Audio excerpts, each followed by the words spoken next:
నిఖిల్ లాంటి క్యాండిడేట్ కాదు, ఇంకోటి కాదు.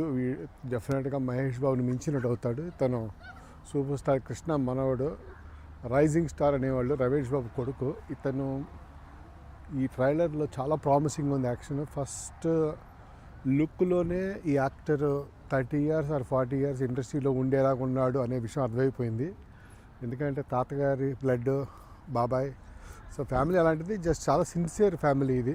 ఇంకోటి ఏంటంటే ముఖ్యంగా ఈ అబ్బాయి వాయిస్ కానీ యాక్టింగ్ కానీ అంతా కూడా చాలా న్యాచురల్గా ఉంది. బిహేవ్ చేసినట్టుగానే ఉంది ఫస్ట్ పిక్చర్లోనే, ఎట్లాంటి ఓవర్ యాక్షన్ లేదు. సో ఆ మాస్ అపీల్ ఉంది, హీరోకి ఉండాల్సిన లక్షణాలు ఉన్నాయి, యాక్టింగ్ ఉంది. సో ఫ్యాంటాస్టిక్ లుక్ ఉంది. ఏమంటారంటే ఆంగికం ఉంది, వాచకం రెండు బాగున్నాయి. అయితే ఒక చిన్న హిస్టరీ చెప్పుకుంటే ఈ ఘట్టమనేని జయకృష్ణ గురించి.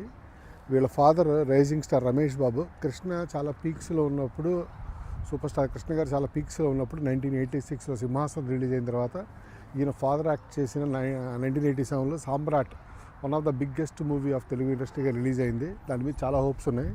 ఆ సినిమా హిట్ అయింది. అయితే రమేష్ బాబు ఎక్కువ సక్సెస్ అవ్వలేదు. ఎందుకంటే not because of his own fault. ఆ టైంకి కృష్ణ గారి మీద ఉన్న పాలిటిక్స్ వల్ల మన డైరెక్టర్స్ అందరూ కూడా రాఘవేంద్రరావు కానీ, అశ్వని దత్ కానీ, లేకపోతే కోదండరామిరెడ్డి కానీ ఎన్టీఆర్ సైడ్ ఉండటం వల్ల వాళ్ళు కృష్ణతోటి సినిమాలు తీయకపోవటం వల్ల, అలాగే ఎన్టీఆర్ అభిమానులు కృష్ణ సినిమాలు చూడటం తగ్గించడం వల్ల రమేష్ బాబుకి మంచి ఆపర్చునిటీస్ రాలేదు. సో అతని వీక్నెస్సే ఎక్కువ సినిమాల్లో కనిపించడం వల్ల ఆయన తగ్గిపోయాడు. వెంకటేష్, బాలకృష్ణ, నాగార్జున లాగా అతనికి సపోర్ట్ దొరకలేదు. సో అందుకని అతను తగ్గిపోయాడు. అయితే ఆదిశేషరావు హూ ఈజ్ ద బాబాయ్ ఆఫ్ రమేష్ బాబు చెప్పిన మాటల ప్రకారం ఆ డిప్రెషన్లోనే కొంచెం మందుకి, డ్రింక్కి అలవాటు పడ్డాడు. ఆయన చివరికి ఆరోగ్యం చెడగొట్టుకుని చిన్న వయసులోనే చెడిపోయాడు. సో ఈ జయకృష్ణ ఎవరైతే ఉన్నారో ఒక సూపర్ స్టార్ మనవడు, ఇంకో రైజింగ్ స్టార్ కొడుకు, పాప ఆయనకి ఇట్లాంటి కష్టాలు చూడాల్సి వచ్చింది.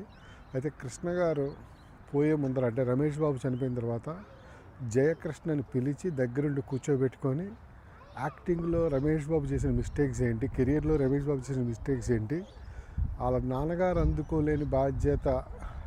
అందుకోలేని లెవెల్స్ అందుకోవాల్సిన బాధ్యత ఇతని మీద ఉంది. ఆ సిన్సియారిటీ, ఆ కష్టం కనపడుతుంది ఫస్ట్ మినిట్లోనే. నాకైతే జయకృష్ణ దగ్గర నుంచి మరో పుష్ప, మురారి, పోకిరి అన్ని రకాల సినిమాలు రావచ్చు. అద్భుతమైన యాక్టర్ అవుతాడు. హైట్ ఉన్నాడు, ఎక్సలెంట్ యాటిట్యూడ్ ఉంది.